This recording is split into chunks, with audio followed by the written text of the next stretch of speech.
नमस्कार, मी सौ अंजली पाठक सखी कट्टा या यूट्यूब चॅनलवर आपलं स्वागत करते। आज आपल्या सगळ्यांचा जिव्हाळ्याचा विषय म्हणजेच खास करून गृहिणींचा, महिलांचा, तो म्हणजे घरगुती व्यवसाय। प्रत्येकीला आपण काहीतरी करावं असं वाटत असतं, पण आपण काय करू शकतो की जे घर सांभाळूनही आपल्याला करता येईल आणि आपल्याला थोडी आर्थिक मदतही मिळेल। तर सगळ्यात पहिल्यांदा आपण काही 5 घरगुती व्यवसाय बघणार आहोत। त्यामध्ये प्रथम आपण पाहणार आहोत केटरिंग।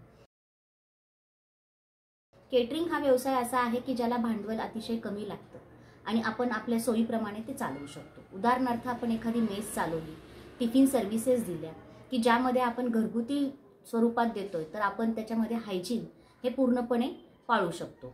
दुसरी गोष्ट अशी की बारसं, वाढदिवस यासाठी लागणारे जे काही पदार्थ आहेत त्यांची ऑर्डर आपण घेऊन ठराविक वेळेत पूर्ण करू शकतो। आणि आणखीन एक महत्त्वाचं म्हणजे हा व्यवसाय करताना आपल्याला घरच्यांची खूप मदत मिळते, जेणेकरून आपल्याला दोन्ही पण बॅलन्स करायला सोपं जातं। तर केटरिंग हा अतिशय महत्त्वाचा आणि लागणारा आणि चालणारा असा व्यवसाय आहे। आता पुढचा आपण जो व्यवसाय पाहणार आहोत तो म्हणजे डे केअर, पाळणाघर। ही सोय खरं तर खूप गरजेची असते। ज्यांना नोकरीला जावे लागते, काही कारणास्तव त्यांना नोकरी करणं अतिशय भाग पडतं, परंतु मुलांची सोय कुठे लावायची, तर आता अनेक ठिकाणी या डे केअरची सोय करण्यात आलेली आहे। काही ऑफिसेसनेही याला सुरुवात केलेली आहे डे केअरला, पण काही ठिकाणी घरगुती पाळणाघरं पण आहेत। मग ही काही तासांवर, काही आठवड्यांसाठी अशी देखील आपण वापरू शकतो किंवा त्याचा लाभ घेऊ शकतो। कारण पाळणाघरामध्ये मुलांना ठेवताना तिथलं वातावरण, तिथल्या असणाऱ्या सोयी सुविधा यांचंही ह्या गोष्टीही पाहिल्या जातात। कारण जेणेकरून आपलं मूल सुरक्षित राहील ना, हे देखील तिथे विचार केला जातो। आणि पालकांनाही एक आधार म्हणून पाळणाघर एकदम उत्तम पर्याय आहे हा घरगुती व्यवसाय म्हणून।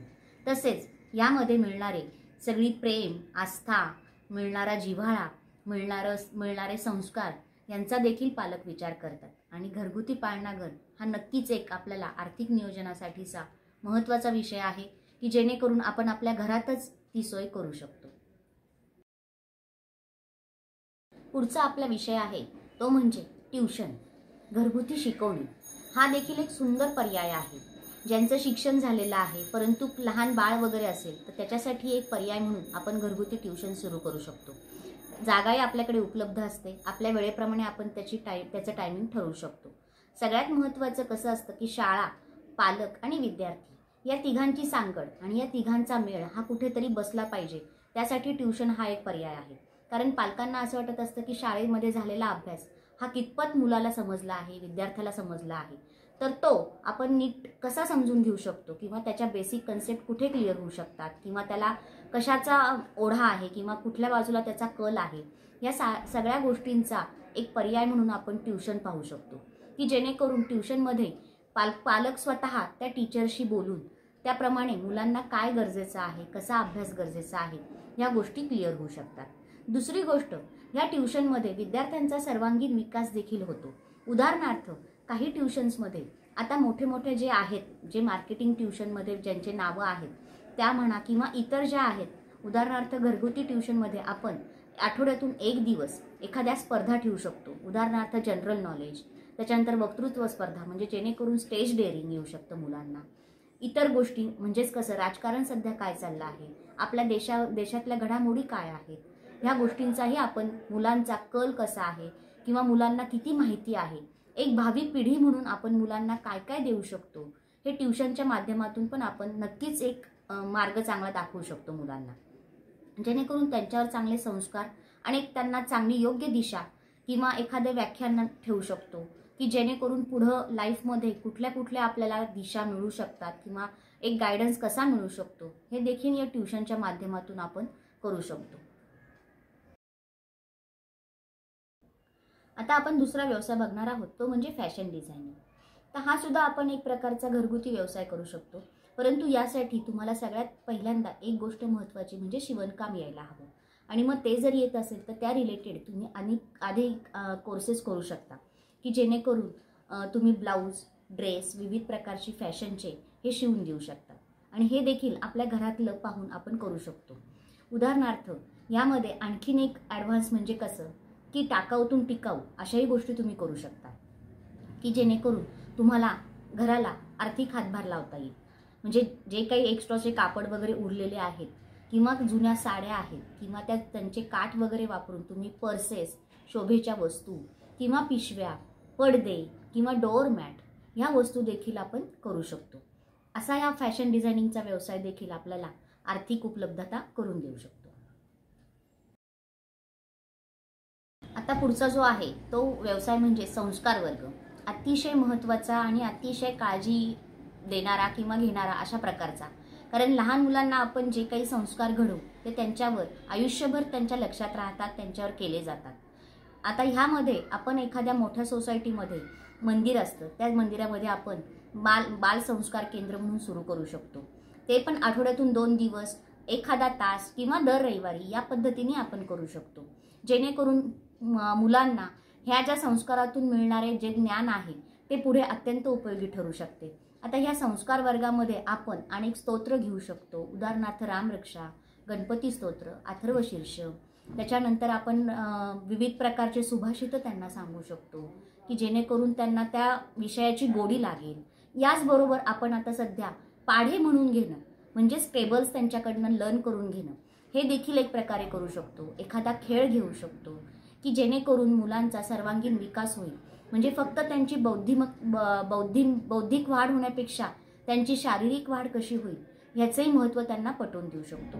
आणि हे संस्कार काळानुसार अतिशय गरजेचे आहेत. सध्याचा काळ पाहता संस्कार दिले तर त्याचे चांगले विचार आपल्याला दिसू शकतात आणि तो विद्यार्थी किंवा ते मूल पुढे जाऊन भविष्यात खूप चांगली प्रगती करू शकते. नमस्ते मैत्रिणींनो, मी सौ अनुराधा कुलकर्णी. आत्ताच माझी सखी सौ अंजली पाठक यांनी महिलांसाठी काही बिझनेस आयडिया सांगितल्या. याशिवाय मी देखील काही 5-6 बिझनेस आयडिया आपणा सर्वांसमोर मांडू इच्छिते.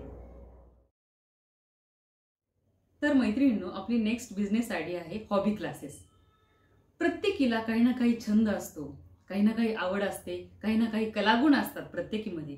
तर ते आपण स्वतः ओळखायचे, त्याचा एखादा कोर्स करायचा, स्वतःला एक्सपर्ट बनवायचे आणि त्याचे क्लासेस आपण चालू करू शकता. तर यासाठी कोणाला गायनाची आवड असते, कोणाला डान्सची आवड असते, कोणाला मेहंदी रांगोळी काढण्याची आवड असते, कोणाला तबला वाजवण्याची आवड असते. अशा वेगवेगळे आपले जे कलागुण आहेत किंवा आपली हॉबी आहे ती डेव्हलप करून त्याचे क्लासेस काढू शकता तुम्ही आणि त्यातूनही तुमचा इन्कम चालू करू शकता. यामध्ये क्लासेस घेता घेता तुम्ही स्वतःचे नॉलेजही डेव्हलप करू शकता आणि इतरांना ज्ञानदानाचे कार्य देखील करू शकता. आपली नेक्स्ट बिझनेस आयडिया आहे प्री स्कूल. याला प्री प्रायमरी स्कूल असे देखील म्हटले जाते. तर हे क्लासेस तुम्ही घरी सुद्धा सुरू करू शकता. यासाठी तुमचा स्वतःचा pre primary teacher training course झाला पाहिजे. त्याची परमिशन वगैरे घेऊन तुम्ही play group, nursery, LKG, UKG इत्यादी क्लासेस घरी सुरू करू शकता. यासोबतच तुम्ही अनेक शिक्षिकांना सोबत घेऊन त्यांचाही रोजगार त्यांना मिळवून देऊ शकता. Play group, nursery, LKG, UKG, pre primary हे क्लासेस अत्यंत मोठ्या प्रमाणावर वाढलेले सध्या दिसून येत आहेत. कारण लहानपणापासूनच मुलांवर जर शिक्षणाचे संस्कार केले तर त्यांच्या फ्युचरमध्ये, त्यांच्या भविष्यामध्ये, त्यांच्या शैक्षणिक प्रगतीमध्ये नक्कीच वाढ झालेली आपणास दिसून येते. म्हणून हा व्यवसाय अतिशय उत्तम आहे. तर मैत्रिणींनो, आपली नेक्स्ट बिझनेस आयडिया आहे ब्युटी पार्लर. ब्युटी पार्लर हा तर सर्व स्त्रियांच्या, सर्व महिलांच्या अगदी जिव्हाळ्याचा विषय आहे. अगदी कमी खर्चात भरपूर प्रमाणात उत्पन्न देणारा हा व्यवसाय आहे. अगदी कमी एजच्या मुलींपासून ते सिनियर सिटीजन, हाऊसवाईफ पासून ते वर्किंग वुमेन पर्यंत सगळ्या जणी ब्युटी पार्लर मध्ये जातातच. यासाठी तुम्ही उत्तम दर्जाचा एखादा ब्युटी पार्लरचा कोर्स केला पाहिजे. या ब्युटी पार्लरसाठी तुम्ही स्वतः ब्युटी पार्लरचा एक छान क्वालिटीचा कोर्स केला पाहिजे. स्वतःलाही डेव्हलप केलं पाहिजे. सुरुवातीला हे ब्युटी पार्लर आपण घरातच सुरू करू शकतो आणि नंतर जसे जसे डेव्हलप होईल तसं आपण शॉप वगैरे घेऊन त्याची ग्रोथ वाढवू शकतो. आरोग्याचे महत्त्व सर्वश्रुत आहेच. शहरातील सर्वांचीच दिनचर्या खूपच ताणतणावाची आहे. त्यामुळे आहारामध्ये देखील हेळसांड होत आहे. व्यस्त दिनचर्येमुळे फिजिकल ऍक्टिव्हिटी कमी होत आहे आणि या सर्व समस्येवर रामबाण म्हणजे योगा फिटनेस प्रशिक्षण. यासाठी तुम्हाला योगाचा स्वतः कोर्स केला पाहिजे, तेव्हा तुम्ही त्याचे प्रशिक्षण देऊ शकता. व्यायामाचे प्रशिक्षण देणारे, योगाचे प्रशिक्षण देणारे हे फिटनेस सेंटर ही महिलांसाठी खूप मोठी व्यवसायाची संधी आहे.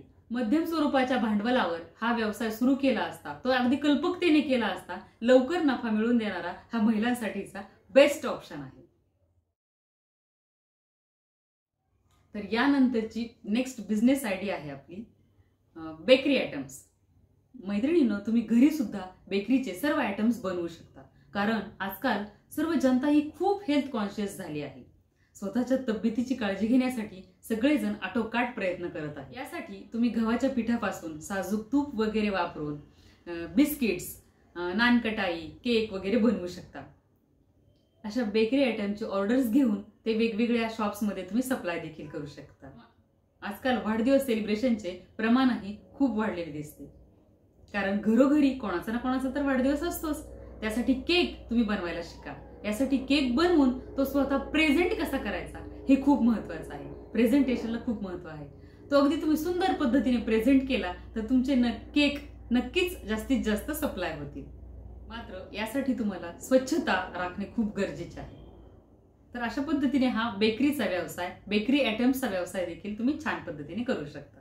तर मैत्रिणींनो, कशा वाटल्या आजच्या आमच्या बिझनेस आयडिया कमेंट्समध्ये नक्की कळवा. व्हिडिओला लाईक करा आणि या चॅनलवर जर नवीन असाल, या अगोदर जर सबस्क्राईब केले नसेल तर सखी कट्टा हा चॅनल नक्की सबस्क्राईब करा.